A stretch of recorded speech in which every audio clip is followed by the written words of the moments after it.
So, students, let's continue with our grade 7 social science chapter 3 government.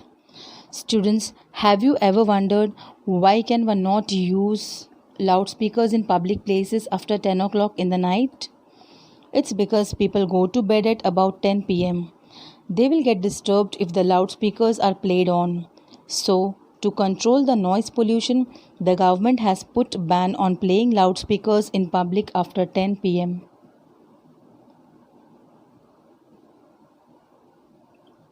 Let's take one more example. Why can one not burst crackers on the roads? Because along public roads, pedestrians and vehicles keep on moving about. If crackers are fired on public roads, it is feared that vehicles may catch fire and pedestrians may get physically hurt. So, for the safety of vehicles and people, the government has put a ban on firing crackers along public roads. Let's think about your school itself. What would happen if there was no timetable in a school? If a school does not have a timetable, school administration becomes nearly impossible. Nobody knows when the school commences and when the working hours get over. The schedule of recess and different classes also cannot be managed. Teachers will never know what to teach in which class and how much course to be covered within a time slot. Thus, it will be a total chaos without timetable. In the same way, laws are framed for good administration of a nation. Laws are inevitable. A government cannot carry out administration without laws. Without laws, there will be peacelessness and chaos in a nation. There would be great disorder all around.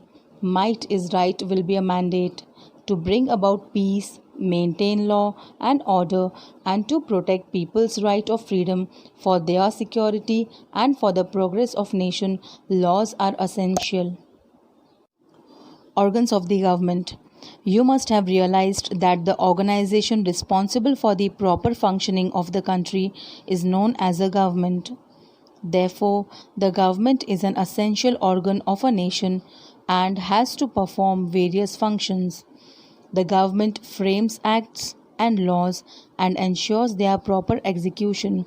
It sees to it that the law is suitably interpreted and implemented and also ensures that justice is done. The three arms of the government are to legislate, to execute, and to impart justice. The arm that frames laws is known as the legislature, which comprises the Vidhan Sabha, and that which executes the law is called the executive. The arm which works towards the implementation of justice is called the judiciary, and it takes action against offenders. So, students, the law-making body of the government is Legislative Assembly. The implementing body, according to the laws made, is Executive Committee, and the body which functions to impart justice is Judiciary. These are the three organs of the government or three bodies of the government. First is Legislative Assembly, second is Executive Committee, and third is Judiciary. Legislative body is required to frame laws, executive committee is required to execute the laws, and judiciary is required to penalize or to punish the lawbreakers. India is a vast country made up of a union of different states. The constitution has made India into a union of states for the smooth functioning of the administration. Thus, India is a federal state. This means that the government functions at two levels, central and state level. The government at the national level is called central or union government. It looks after the administration of the whole country. The government at the state level is called state government. We will study more about the organs of the state government here. The legislative body of an Indian state may have one or two houses. The lower house is known as Legislative Assembly and the upper house is known as Legislative Council. The governor is also a part of the state government. The state of Gujarat has only the lower house, that is Legislative Assembly. Most of the states do not have a Legislative Council. Students, India has federal administration. It means there are two types of government. that is state government and the national government. The national government is central government or union government, and the state government is the government ruling a state. In every state of India, the legislative body has one or two houses. The lower house is called Legislative Assembly and the upper house is called Legislative Council. The governor is a part of the government. We have in Gujarat only the lower house, that is Legislative Assembly. In most of the states in India, we do not have the upper house, that is Legislative Council. So you see students, why it is not possible to administer India from one place?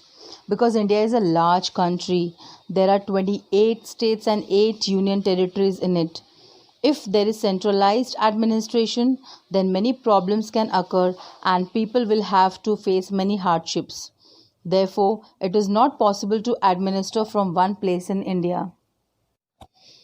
Adding on to the functions of the government, a government forms laws following the constitution, implements them, and makes necessary amendments in them. At large, it runs administration according to wishes of people. It carries out several functions of public welfare. It resolves social and economic problems or issues.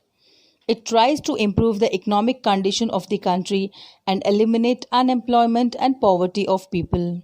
It also functions relating to education and health. It distributes food grains and other commodities through ration shops. It helps to maintain educational institutes and hospitals financially. It helps the affected people in natural disasters.